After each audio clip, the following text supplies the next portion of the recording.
Most remarkable are Xenophane's criticisms of the established mythological ideas of the gods. These attacks of his on anthropomorphism need no explanation. Fragments are from his satires, or Siloi, S-I-L-L-O-I, and are quoted by Burnet. So we have 4 of them, and then we have, let's talk just a bit, and we have 4 more after that. Number 1, Homer and Hesiod have ascribed to the gods all things that are a shame and disgrace among mortals. Stealing, adulteries, deceiving of one another. That's what I like about the gods. They're humans, you know. They're the best gods I've ever heard of. 2, but mortals deem that the gods are begotten as they are, and have clothes like theirs, and voice and form. 3, yes, and if oxen and horses or lions had hands, and they could paint with their hands and produce works of art as men do, horses would paint the forms of the gods like horses, and oxen like oxen, and make their bodies in the image of their several kinds. The Ethiopians make their gods black and snub-nosed. The Thracians say theirs have blue eyes and red hair. That's interesting.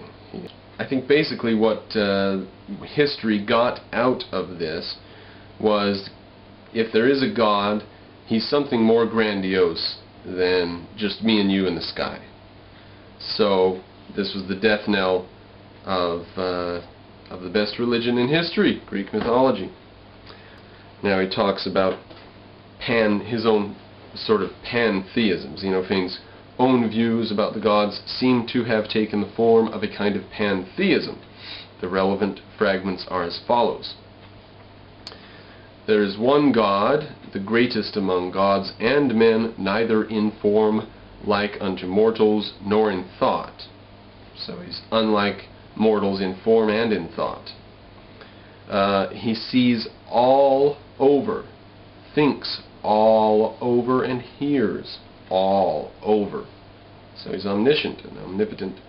But without toil he swayeth all things by the thought of his mind, and he abideth ever in the self same place, moving not at all, nor doth it befit him to go about now hither, now thither. Alright, that was an interesting look at 6 of the early Greek philosophers. Probably sufficient for a history of ancient Greece, so we'll leave off explicitly with Greek philosophy at this point. We will be visiting Greek science later on, and that has basically more philosophers to it. Okay, we know Greece pretty well now, and if we're now going to go on to the Golden Age of Greece, the Golden Age of Greece consisted of a massive fight with the empire of the day, Persia. So we need to understand a little bit now about Persia. We're going to now do about 5% on Persia of what we did on ancient Greece. Let's do the Assyrian Empire. What came before Persia? What were the roots of the Persian Empire? What did Persia rise from? All that massive territory that it covered used to be broken up into what? Many, many warring tribes, or what? Actually, the Assyrian Empire was an important predecessor. If you know what the Fertile Crescent is, basically from the Persian Gulf up over to where Israel is, just draw a big arch. That's the Assyrian Empire, plus down into Egypt.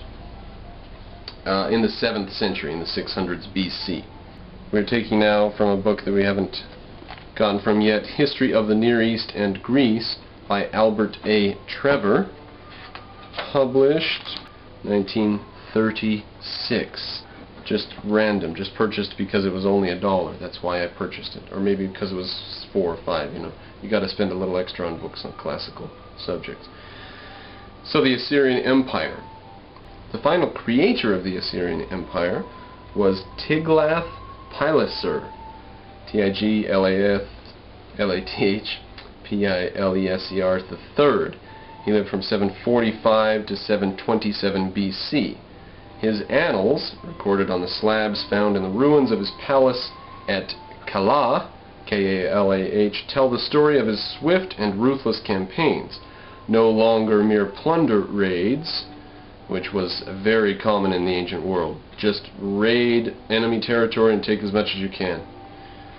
So he sort of advanced. He's no longer plunder raids, but advances for imperial expansion. He made himself king of Babylon, conquered the Urarti, made vassals of the two Hebrew kingdoms and Phoenicia, and ended the Syrian kingdom by taking Damascus in 732 BC.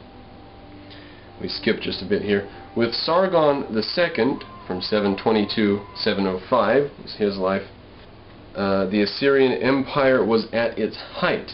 A rebellion of the Palestinian states resulted in the taking of Samaria, the northern Hebrew kingdom, in 722 BC. Sargon deported over 27,000 of the upper classes to Assyria and settled Assyrian colonists in Samaria. The devastating effect of the Assyrian campaigns may be realized by the fact that over 200,000 people had been deported within the short space of less than 25 years. Henceforth, northern Palestine was inhabited by a mongrel race, which accounts for the difference in religion between and the mutual hostility of Samaritans and Jews in the time of Jesus.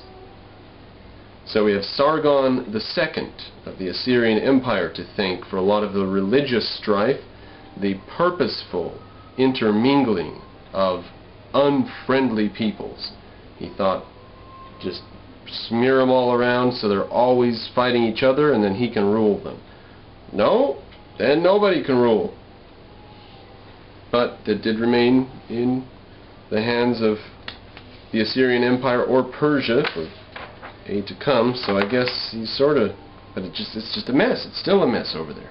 The petty kings of Palestine, egged on by Egypt and Babylon, continued their rebellions. So he didn't rule over them successfully even after that.